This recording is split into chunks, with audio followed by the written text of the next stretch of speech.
ನಮಸ್ತೆ ಗೆಳೆಯರು, ಎಲ್ಲರೂ ಹೇಗಿದ್ದೀರಾ? ಚೆನ್ನಾಗಿದ್ದೀರಾ ಅಂತ ಭಾವಿಸ್ತೀನಿ. ಕನ್ನಡ ಚಿತ್ರರಂಗದಲ್ಲಿ ಕೆಲವು ದಿನಗಳಿಂದ ಈ ಸ್ಟಾರ್ ವಾರ್ ಅನ್ನೋದು ಸ್ವಲ್ಪ ಕಡಿಮೆಯಾಗಿತ್ತು.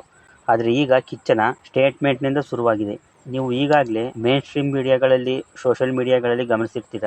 ಡಿಸೆಂಬರ್ 20ನೇ ತಾರೀಕು ಹುಬ್ಬಳ್ಳಿಯಲ್ಲಿ ಮಾರ್ಕ್ ಚಿತ್ರದ ಪ್ರೀ ರಿಲೀಸ್ ಈವೆಂಟ್ ಇರುತ್ತೆ.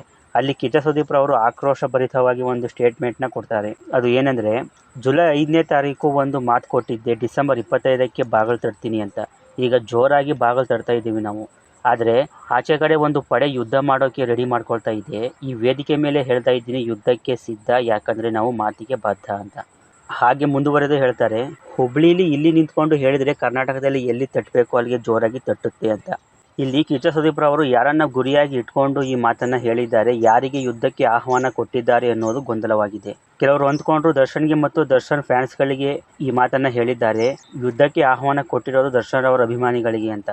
ಇದ್ರ ಬೆನ್ನಲ್ಲೇ ಇದಕ್ಕೆ ಪುಷ್ಟಿ ಕೊಡುವಂತೆ ದರ್ಶನ್ ಅವರ ಪತ್ನಿ ವಿಜಯಲಕ್ಷ್ಮಿರವರು ಒಂದು ಸ್ಟೇಟ್ಮೆಂಟ್ನ ಕೊಡ್ತಾರೆ. ಅವರು ಡೆವಿಲ್ ಚಿತ್ರದ ವಿಜಯ ಯಾತ್ರೆ ಅಂತ ಹೇಳಿ 20ನೇ ತಾರೀಕು ಮಂಡ್ಯಕ್ಕೆ ಹೋಗಿರ್ತಾರೆ. 21ನೇ ತಾರೀಕು ದಾವಣಗೆರೆಗೆ ಬಂದಿರ್ತಾರೆ. ದಾವಣಗೆರೆಗೆ ಬರುವಷ್ಟರಲ್ಲಿ ಕಿಚ್ಚ ಸುದೀಪ್ ಅವರ ಈ ಸ್ಟೇಟ್ಮೆಂಟ್ ವೈರಲ್ ಆಗಿರುತ್ತೆ. ಸಾಮಾನ್ಯವಾಗಿ ದರ್ಶನ್ ಅವರ ಪತ್ನಿಗೂ ಕೂಡ ವಿಚಾರ ಗೊತ್ತಾಗಿರುತ್ತೆ.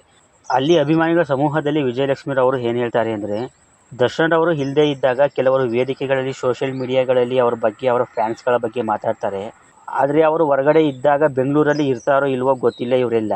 ನೀವು ತಲೆ ಕೆಡಿಸ್ಕೋಬೇಡಿ, ದರ್ಶನ್ ಅವರು ಹೇಳ್ದಾಗೆ ನೊಂದ್ಕೋಬೇಡಿ, ಬೇಜಾರು ಮಾಡ್ಕೋಬೇಡಿ, ಆರಾಮಾಗಿರಿ ಅಂತ ದರ್ಶನ್ ಅವರ ಅಭಿಮಾನಿಗಳಿಗೆ ಈ ಮಾತನ್ನು ಹೇಳ್ತಾರೆ ವಿಜಯಲಕ್ಷ್ಮಿರವರು. ಕಿಚ್ಚನಿಗೆ ಟಾಂಗ್ ಕೊಟ್ಟರು ವಿಜಯಲಕ್ಷ್ಮಿರವರು ಅಂತ ಇದು ಕೂಡ ಸೋಷಿಯಲ್ ಮೀಡಿಯಾದಲ್ಲಿ ಹಾಗೂ ಮೇನ್ ಸ್ಟ್ರೀಮ್ ಮೀಡಿಯಾಗಳಲ್ಲಿ ವೈರಲ್ ಆಯಿತು. ಇದಾದ ನಂತರ ಧನ್ವೀರ್ ಅವರು ಕೂಡ ದರ್ಶನ್ ಜೊತೆಯಲ್ಲಿದ್ದ ಒಂದು ಫೋಟೋ ಶೇರ್ ಮಾಡಿ, ಕಾಡಿನಲ್ಲಿ ಹಲವು ಪ್ರಾಣಿಗಳಿರ್ತವೆ ಆದರೆ ರಾಜ ಸಿಂಹ ಮಾತ್ರ ಅಂತ ಒಂದು ಕ್ಯಾಪ್ಷನ್ ಬರೆದುಕೊಂಡು ಪೋಸ್ಟ್ ಮಾಡಿದರು. ಇದು ಕೂಡ ದರ್ಶನ್ ಅವರಿಗೆ ಟಾಂಗ್ ಕೊಟ್ಟರು ಧನ್ವೀರ್ ಅವರು ಅಂತ ವೈರಲ್ ಆಯಿತು. ಇಲ್ಲಿ ಕಿಚ್ಚ ಸುದೀಪ್ ರವರು ಯಾರಿಗೆ ಈ ಮಾತನ್ನು ಹೇಳಿದ್ರು, ದರ್ಶನ್ ಅವರು ಮತ್ತು ದರ್ಶನ್ ಅವರ ಫ್ಯಾನ್ಸ್ಗಳಿಗೆ ಹೇಳಿದ್ರ, ಇಲ್ಲ ಬೇರೆ ಯಾರಿಗಾರು ಹೇಳಿದ್ರೆ ಗೊತ್ತಿಲ್ಲ. ಆದರೆ ಇದು ದರ್ಶನ್ ಮತ್ತು ದರ್ಶನ್ ಅವರ ಫ್ಯಾನ್ಸ್ಗಳ ಕಡೆ ತಿರುಗಿದೆ. ಈಗ ಕಿಚ್ಚನ ವಿರುದ್ಧವಾಗಿ ದರ್ಶನ್ ಅವರ ಫ್ಯಾನ್ಸ್ಗಳು ಸಿಡಿದೆದ್ದಿದ್ದಾರೆ. ಅದಕ್ಕೆ ಪುಷ್ಟಿ ಕೊಡುವಂತಹ ಕೆಲಸನ ವಿಜಯಲಕ್ಷ್ಮಿರವರು ಮಾಡಿದ್ದಾರೆ. ಆದರೆ ಇಲ್ಲಿ ಸುದೀಪ್ ರವರು ಯಾರಿಗೆ ಯುದ್ಧಕ್ಕೆ ಕರೆ ಕೊಟ್ಟಿದ್ದಾರೆ ಅನ್ನೋದು ಮಾತ್ರ ಗೊತ್ತಿಲ್ಲ. 2019ರಲ್ಲಿ ಕಿಚ್ಚ ಸುದೀಪ್ ಅವರದ್ದು ಪೈಲ್ವಾನ್ ಅನ್ನೋ ಒಂದು ಸಿನಿಮಾ ರಿಲೀಸ್ ಆಗಿದ್ದಾಗ ಅದನ್ನು ಪೈರಸಿ ಮಾಡಿದಂತಹ ಕೆಲವರು ಸಿಕ್ಕಾಕೊಂಡಿದ್ರು. ಅವರು ಹೇಳಿದ್ದು, ನಾವು ದರ್ಶನ್ ಅವರ ಫ್ಯಾನ್ಸ್ಗಳು ನಮ್ಮ ಬಾಸ್ ಸಿನಿಮಾ ಅಷ್ಟೇ ಓಡಬೇಕು, ಬೇರೆ ಯಾರ ಸಿನಿಮಾನು ಓಡಬಾರ್ದು, ಅದಕ್ಕೆ ಹಿಂಗೆ ಮಾಡಿದ್ವು ಅಂತ ಹೇಳಿಕೆ ಕೊಟ್ಟಿದ್ರು.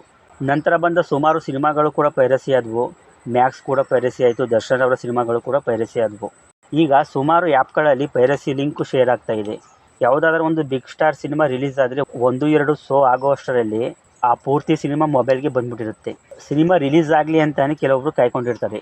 ಇಂಥವರಿಗೆ ಕಿಚ್ಚ ಸುದೀಪ್ ರವರು ಯುದ್ಧಕ್ಕೆ ರೆಡಿಯಾಗಿದ್ದಾರೆ, ನಾವು ಯುದ್ಧಕ್ಕೆ ಸಿದ್ಧ ಅಂತ ಪೈರಸಿ ಮಾಡೋರಿಗೆ ಹೇಳಿದ್ದಾರೆ ಅಂತ ಕಿಚ್ಚನ ಸಹಚರರು ಈಗ ಹೇಳಿಕೆಗಳನ್ನು ಕೊಡ್ತಾ ಇದ್ದಾರೆ.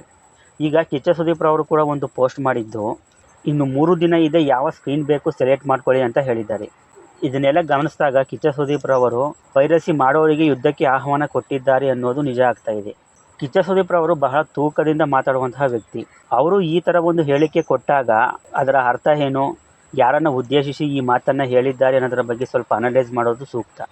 ಒಂದು ವೇಳೆ ಪೈರಸಿ ಮಾಡೋರಿಗೆ ಈ ಮಾತನ್ನು ಹೇಳಿದರೆ ಅದನ್ನು ನೇರವಾಗಿ ಹೇಳಬಹುದಾಗಿತ್ತಲ್ವ ಅನ್ನೋದು ಕೆಲವರ ವಾದ. ಆದರೆ ಇಂಡೈರೆಕ್ಟಾಗಿ ಹೇಳಬೇಕು ಅಂತಾನೆ ಹೇಳಿದರೆ ಏನೋ ಗೊತ್ತಿಲ್ಲ. ಆದರೆ ಇದು ಯಾವತ್ತೂ ಚಿತ್ರರಂಗಕ್ಕೆ ಶೋಭೆ ತರೋದಿಲ್ಲ. ಈ ಫ್ಯಾನ್ಸ್ ವಾರ್, ಸ್ಟಾರ್ ವಾರ್ನಿಂದ ಚಿತ್ರರಂಗಕ್ಕೆ ಪೆಟ್ಟು ಬೀಳುತ್ತೆ ಹೊರತು ಯಾರಿಗೂ ಏನೂ ಉಪಯೋಗ ಇಲ್ಲ. ಈಗ ಸ್ಟಾರ್ ನಟರು ಅಂತ ಇರೋದೇ 2-3 ಅಷ್ಟೇ. ಇವರೇ ಈ ಥರ ಕಚ್ಚಾಡ್ಕೊಂಡ್ರೆ ಇಂಡಸ್ಟ್ರಿ ಉಳಿಯುತ್ತಾ ಹೇಳಿ? ಒಬ್ಬ ಸ್ಟಾರ್ ಹೀರೋ ಸಿನಿಮಾ ರಿಲೀಸ್ ಆದರೆ ಇನ್ನೊಬ್ಬ ಸ್ಟಾರ್ನ ಫ್ಯಾನ್ಸ್ಗಳು ಅದನ್ನು ತುಳಿಯೋಕ್ಕೆ ಪ್ರಯತ್ನ ಪಡೋದು, ಕೆಟ್ಟದಾಗಿ ಟ್ರೋಲ್ ಮಾಡೋದು. ಈಗ ನೋಡಿ, ದರ್ಶನ್ ಅವರ ಡೆವಿಲ್ ಸಿನಿಮಾ ರಿಲೀಸ್ ಆಯಿತು. ಥಿಯೇಟರ್ ಮುಂದೆ ಕಟೌಟ್ ಹಾಕಿ, ಬ್ಯಾನರ್ ಹಾಕಿ, ಹಾಲಿನ ಅಭಿಷೇಕ ಮಾಡಿ, ಸೆಲೆಬ್ರೇಷನ್ ಮಾಡಿ, ಯಾರು ಬೇಡ ಅಂದದ್ದು. ನಮ್ಮ ಸಿನಿಮಾ ಚೆನ್ನಾಗಿದೆ ಬಂದು ನೋಡಿ ಅಂತ ಮೈಕ್ ಮುಂದೆ ಹೇಳಿ. ಅದನ್ನು ಬಿಟ್ಟು ಬೇರೆ ಹೀರೋಗಳ ಬಗ್ಗೆ ಮಾತಾಡೋದು, ಚಾಲೆಂಜ್ ಮಾಡೋದು, ಇವೆಲ್ಲ ಯಾಕೆ? ಡೆವಿಲ್ ಸಿನಿಮಾದ ಕಲೆಕ್ಷನ್ ಡಲ್ ಆಗೋದಕ್ಕೆ ಇದು ಒಂದು ಕಾರಣ. ನೀವು ಥಿಯೇಟರ್ ಮುಂದೆ ಹುಚ್ಚಾಟಗಳನ್ನು ಆಡಿದ್ರೆ ಯಾರು ಬರ್ತಾರೆ ಸಿನಿಮಾಗೆ? ನೀವು ಇನ್ನೊಬ್ಬ ಹೀರೋ ಬಗ್ಗೆ ಮಾತಾಡಿದ್ರೆ ಆ ಹೀರೋ ಫ್ಯಾನ್ಸ್ಗಳು ನಿಮ್ಮ ಹೀರೋ ಸಿನಿಮಾನ ನೋಡ್ತಾರೆ ಹೇಳಿ? ನಮ್ಮ ಹೀರೋ ಸಿನಿಮಾನ ನಾವೇ ಗೆಲ್ಲಿಸ್ಬಿಡ್ತೀವಿ ಅನ್ನೋದು ಕನಸು ಮನಸ್ಸಲ್ಲೂ ಸಾಧ್ಯ ಇಲ್ಲ. ಎಲ್ಲ ವರ್ಗದ ಜನ ನೋಡಬೇಕು, ಫ್ಯಾಮಿಲಿ ಆಡಿಯನ್ಸ್ ಥಿಯೇಟರ್ಗೆ ಬರಬೇಕು. ಹಾಗಾದರೆ ಮಾತ್ರ ಸಿನಿಮಾ ಸೂಪರ್ ಹಿಟ್ ಆಗೋದು. ನೀವು ಈ ಥರ ಹುಚ್ಚಾಟಗಳನ್ನು ಆಡೋದ್ರಿಂದ ನಿಮ್ಮ ಹೀರೋವು ಕೆಟ್ಟ ಹೆಸರು ಬರುತ್ತೆ. ಎಲ್ಲ ಹೀರೋ ಅಭಿಮಾನಿಗಳಲ್ಲೂ ಈ ಥರದವರು ಇರ್ತಾರೆ. ಮೊದಲು ಇಂಥವರಿಗೆ ಸರಿಯಾಗಿ ಪಾಠ ಕಲಿಸ್ಬೇಕು. ದರ್ಶನ್, ಸುದೀಪ್ ಅಂತ ನೀವೇ ಕಿತ್ತಾಡ್ಕೊಂಡ್ರೆ 3ನೇವ್ರಿಗೆ ಲಾಭ ಆಗುತ್ತೆ. ಈ ಸ್ಟಾರ್ ವಾರ್ ಅನ್ನೋದು ನಿಮಗೂ ಒಳ್ಳೆಯದಲ್ಲ, ನಿಮ್ಮ ಹೀರೋಗೂ ಒಳ್ಳೆಯದಲ್ಲ. ಇಲ್ಲಿ ಕಿಚ್ಚ ಸುದೀಪ್ ರವರ ಸ್ಟೇಟ್ಮೆಂಟ್ನ ಹಿಂದಿನ ಉದ್ದೇಶ ಏನು ಅನ್ನೋದನ್ನು ನಾವು ಸರಿಯಾಗಿ ತಿಳ್ಕೊಬೇಕಾದ್ರೆ ಇನ್ನೂ ಸ್ವಲ್ಪ ದಿನ ಕಾಯಬೇಕು. ನನಗೇನೋ ಪೈರಸಿ ಮಾಡೋರಿಗೆ, ಬೇಕಂತಲೇ ನೆಗೆಟಿವ್ ರಿವ್ಯೂಸ್ ಕೊಡೋರಿಗೆ, ಟ್ರೋಲ್ ಮಾಡೋರಿಗೆ ಹೇಳಿದ್ದಾರೆ ಅನ್ನಿಸ್ತಾ ಇದೆ, ನೋಡೋಣ. ಆದರೆ ಇದು ಇದೇ ಥರ ಮುಂದುವರೆದರೆ ಖಂಡಿತವಾಗಿಯೂ ಚಿತ್ರರಂಗಕ್ಕೆ ಒಳ್ಳೆಯದಲ್ಲ. ಇಲ್ಲಿ ತನಕ ವಿಡಿಯೋ ನೋಡೋದಕ್ಕಾಗಿ ಧನ್ಯವಾದಗಳು. ವಿಡಿಯೋ ಇಷ್ಟ ಆಗಿದ್ದರೆ ಒಂದು ಲೈಕ್ ಮಾಡಿ. ಇದೇ ಥರ ವಿಡಿಯೋಗಳಿಗಾಗಿ ನಮ್ಮ ಚಾನಲ್ ಸಬ್ಸ್ಕ್ರೈಬ್ ಮಾಡ್ಕೊಂಡು ಸಪೋರ್ಟ್ ಮಾಡಿ. ಕಿಚ್ಚ ಸುದೀಪ್ ರವರು ಯಾರಿಗೆ ಈ ಮಾತನ್ನು ಹೇಳಿದರು ಅನ್ನೋದರ ಬಗ್ಗೆ ನಿಮಗೆ ಐಡಿಯಾ ಇದ್ದರೆ ದಯವಿಟ್ಟು ಕಮೆಂಟ್ ಮಾಡಿ ತಿಳಿಸ್ಕೊಡಿ. ಸಿಗೋಣ ಮುಂದಿನ ವಿಡಿಯೋದಲ್ಲಿ. ಬಾಯ್.